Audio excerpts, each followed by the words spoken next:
RLP यानी राष्ट्रीय लोकतांत्रिक पार्टी के अध्यक्ष और सांसद हनुमान बेनीवाल इस समय काफ़ी नाराज़ दिखाई पड़ रहे हैं और जिस तरह से उनकी नाराज़गी निकलकर सामने आती है वो ये बताती है कि क्या भजनलाल सरकार ने उनके साथ में ज़्यादती की है। क्या भजनलाल सरकार ने जिस तरह से उनकी सुरक्षा को हटाया है उनके साथ में ज़्यादती करने का प्रयास किया है, क्योंकि जिस तरीके से हनुमान बेनीवाल अब खफा दिखाई पड़ रहे हैं भजनलाल सरकार से, वो कम से कम ये बताता है कि भजनलाल सरकार ने जिस तरह से उनकी सुरक्षा को कम किया है उसकी जवाबदेही उनको तय करनी चाहिए। उनको बताया जाना चाहिए कि आखिर उनकी सुरक्षा क्यों तो दी गई और क्यों हटा ली गई। इस तरह का जो फैसला है वो किस आधार पर लिया गया, इसके बारे में आखिर जो सरकार है राजस्थान की उसको उनको बताना चाहिए। और यहाँ पर इस तमाम जो मामला हुआ है उससे काफ़ी ज़्यादा खफा हनुमान बेनीवाल दिखाई पड़ते हैं और उन्होंने निशाना साधते हुए कहा है कि उन्होंने कभी भी सुरक्षा को नहीं मांगा था, लेकिन उसके बावजूद भी उनको सुरक्षा दी गई। लेकिन अब पता नहीं कौन सी वजह से उनके जो सुरक्षा थी उनको वो हटाया गया है सरकार द्वारा, उसके बारे में कोई स्पष्टीकरण उनको नहीं दिया गया है। उन्होंने कहा कि सब इंस्पेक्टर भर्ती परीक्षा से जुड़े विवाद के दौरान तत्कालीन खुफिया अधिकारी संजय अग्रवाल ने उनकी सुरक्षा का इंतजाम किया था। हनुमान बेनीवाल के अनुसार जयपुर से AK-47 राइफलों से लैस कमांडो तैनात किए गए थे, जबकि अतिरिक्त सुरक्षाकर्मी नागौर से तैनात किए गए थे। उन्होंने बताया कि सुरक्षा के लिए कुल 8 सुरक्षाकर्मी तैनात थे, लेकिन जिस तरह से उनकी सुरक्षा को अब कम किया गया है, घटाया गया है, वो उनके समझ से परे की बात है, सवालों के घेरे में भी आता है, क्योंकि वो ये कहते हैं कि क्यों तो उन्हें सुरक्षा दी गई और क्यों उनकी सुरक्षा को हटा लिया गया, इसका कोई जवाब सरकार ने उनको नहीं दिया है। आरएलपी प्रमुख इसमें बताते हैं कि 2 सुरक्षाकर्मी उनके आवास पर तैनात रहते थे, 2 विश्राम ड्यूटी पर थे और 4 सुरक्षाकर्मी हर समय उनके साथ रहा करते थे। उन्होंने बताया कि उन्हें बताया गया था कि उन्हें रेत माफिया और कागजी कार्रवाई कांड करने वाले गिरोह समेत कई शक्तिशाली समूहों ने चुनौती दी थी। और उन्होंने आगे कहा कि अब जब सरकार ने सुरक्षा हटा ली है तो मैं स्पष्ट करना चाहता हूं कि मैंने कभी सुरक्षा की मांग नहीं की थी, बल्कि राज्य सरकार ने खुद सुरक्षा मुझको दी थी। ये आरएलपी जो प्रमुख हैं, नागौर से सांसद हैं हनुमान बेनीवाल, वो बड़ा आरोप यहाँ पर लगाते हुए नजर आते हैं। इतना ही नहीं बल्कि हनुमान बेनीवाल तो ये भी कहते हैं कि उन्होंने जो है सुरक्षा को लेकर कभी चिंता की ज़रूरत महसूस ही नहीं की, क्योंकि राज्य भर के हज़ारों युवा सुरक्षा के लिए उनके हमेशा तैयार रहते हैं, उनके लिए खड़े रहते हैं और उनकी रक्षा करते हैं। यानी उन्होंने स्पष्ट करना चाहा कि जो सरकार ने उनको सुरक्षा दी थी उनकी ज़रूरत उनको बिल्कुल भी नहीं थी, क्योंकि उनके साथ में राजस्थान के सैकड़ों हज़ारों जो युवा हैं वो हर वक्त खड़े रहते हैं, इसलिए जो सुरक्षा दी गई थी उसका आधार उनकी समझ से परे था। वो बताते हैं आगे कि सरकार ने इस फैसले पर जो किया है ये फैसला, उस पर सवाल उठाते हैं कि शुरुआत में सुरक्षा क्यों दी गई और अब इसे किस आधार पर हटाया गया। नागौर सांसद ने हालिया विरोध प्रदर्शन और कानून व्यवस्था की समस्याओं को लेकर भी सरकार पे आरोप लगाए थे और कहीं ना कहीं ये बात भी कही जा रही है कि जिस तरह से मुख्यमंत्री भजनलाल शर्मा के ऊपर हनुमान बेनीवाल ने बीते दिनों जमकर हमले बोले हैं, उसके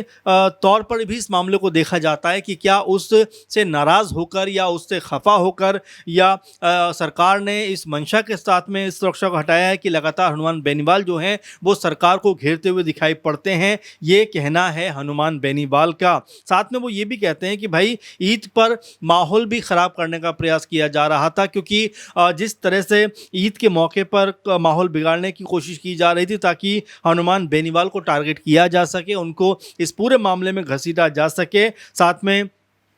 हनुमान बेनीवाल कहते हैं कि उन्होंने संयम बरता है, स्थिति को बिगड़ने नहीं दिया। उन्होंने कहा कि सरकार जयपुर में संघर्ष और तनाव पैदा करना चाहती है, लेकिन हमने पहले ही मामले को सुलझा लिया और सुनिश्चित किया कि सांप्रदायिक कोई भी चीज़ ऐसी ना हो बल्कि सद्भाव बना रहे। इस तरह के आरोप हनुमान बेनीवाल ने भजनलाल शर्मा सरकार के ऊपर लगाए हैं। ऐसे में अब कई तरह के सवाल उठते हुए दिखाई पड़ते हैं। अभी हाल ही में जिस तरह से भजनलाल शर्मा सरकार के मंत्री गौतम दत्त का एक ऑडियो जो है वायरल हुआ था, उस ऑडियो में तमाम तरह से पुलिस वालों को गाली देते हुए दिखाई पड़ रहे थे। उसके बाद जो SHO हैं शैतान सिंह, उन्होंने बाकायदा FIR दर्ज भी करा दी गौतम जो मंत्री हैं उनके खिलाफ कि भाई इन्होंने जिन्होंने हमें धमकाने का प्रयास किया है, ट्रांसफ़र देने की धमकी दी है और साथ में गाली-गलौज किया है। तो ऐसे में अब उन मंत्री के ऊपर भी तमाम तरह की कार्रवाई होती हुई दिखाई पड़ी है। इसके अलावा आप देखेंगे आने वाले दिनों में राज्यसभा के चुनाव भी राजस्थान में देखने को मिल सकते हैं। अब जिस तरीके से लगातार राजस्थान सरकार के ऊपर सवाल उठ रहे हैं, तो ऐसे में जो बीजेपी आला कमान है वो किस तरह से यहाँ पे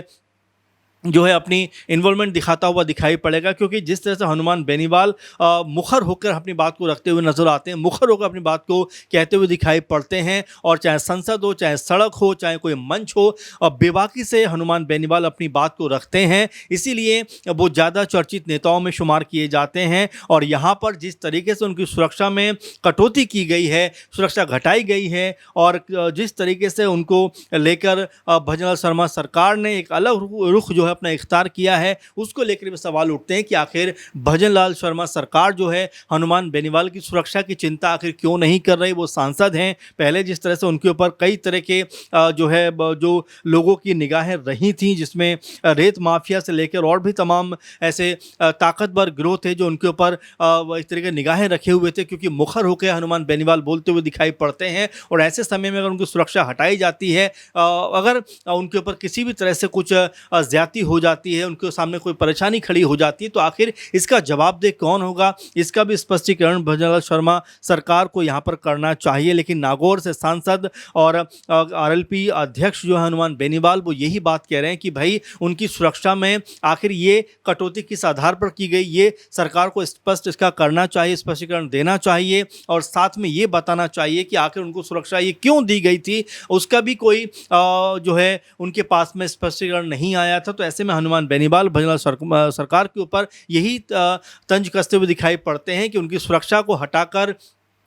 क्या वो उनको डराना चाहते हैं, क्या उनको वो घर में बंद रखना चाहते हैं, क्योंकि हनुमान बेनीवाल कहते हैं कि मुझे कोई डरने की ज़रूरत नहीं है, सुरक्षा को मेरी कोई ख़तरा नहीं हो सकता, क्योंकि हज़ारों सैकड़ों युवा जो हैं राजस्थान के मेरे साथ वो खड़े रहते हैं, क्योंकि मैं उनकी हमेशा आवाज़ बुलंद करता हुआ दिखाई पड़ता हूँ। तो यहाँ पर भजनलाल शर्मा जो मुख्यमंत्री हैं, उनके ऊपर तमाम तरह के आरोप लगा रहे हैं कि जिस तरह से उन्होंने सुरक्षा को घटाया है, उससे उनके अंदर का डर साफ दिखाई देता है, और ये डर ये बताता है कि हनुमान बेनीवाल की जो ताकत है वो राजस्थान के अंदर लगातार बढ़ती हुई दिखाई पड़ रही है। और यहाँ पर जिस तरह से बताया कि चुनाव आने वाले दिनों में होने वाले राज्यसभा के, उस लिए भी माहौल बनाया जा रहा है, लेकिन उससे पहले हनुमान बेनीवाल को नाराज़ करना या उनकी सुरक्षा को घटाना, कहीं ऐसा ना हो कि बीजेपी अपने लिए ही मुश्किल जो है पैदा करती हुई दिखाई पड़े। क्योंकि जिस तरह से सचिन पायलट पूरे राज्य भर में माहौल बनाते हुए दिखाई पड़ते हैं, कांग्रेस पार्टी अपने आप को मजबूत करती हुई दिखाई देती है, उससे ये मानकर चला जा रहा है कि 2028-29 का चुनाव होगा राजस्थान के अंदर,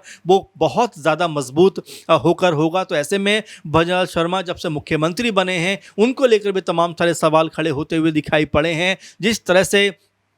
खुद बीजेपी के बड़े नेताओं ने उनको घेरने का प्रयास किया है, कई मामलों पर उनको जो है घेरा भी गया है। तो ऐसे में महत्वपूर्ण और बड़ा सवाल ये बन जाता है कि जो छोटी पार्टियां हैं राजस्थान की, अगर उनके नेताओं के साथ भी इस तरह की ज़्यादती या इस तरह का बर्ताव किया जाएगा, तो जाहिर बात है बीजेपी के लिए ये मुश्किल को सबब बनता हुआ दिखाई पड़ेगा। क्योंकि हनुमान बेनीवाल की पकड़ जिस तरह युवाओं के अंदर है, तो ऐसे में युवा जो है बीजेपी से खफा होते हुए दिखाई पड़ेंगे कि उनके नेताओं को किस तरह से सुरक्षा जो है उनकी घटा दी गई है, हटा दी गई है। तो कुल मिला जुलाकर इस पूरे मुद्दे को लेकर आप ही क्या राय है कि क्या वाकई में हनुमान बेनीवाल की सुरक्षा को इस तरह से हटाया जाना चाहिए था, और जिस तरह से सुरक्षा हटाने के बाद हनुमान बेनीवाल पूछ रहे हैं कि आखिर किस आधार पर उनको सुरक्षा दी गई और किस आधार पर सुरक्षा हटा ली गई, इसका भी स्पष्टीकरण सरकार को देना चाहिए। तो क्या आप ये मानते हैं कि ये तमाम चीज़ें सरकार को सामने रखना चाहिए? कुल मिला जुलाकर देखा जा सकता है कि हनुमान बेनीवाल ने कहा है कि राजनीतिक द्वेष के चलते उनके साथ में सरकार इस तरह की ज्यादती करती हुई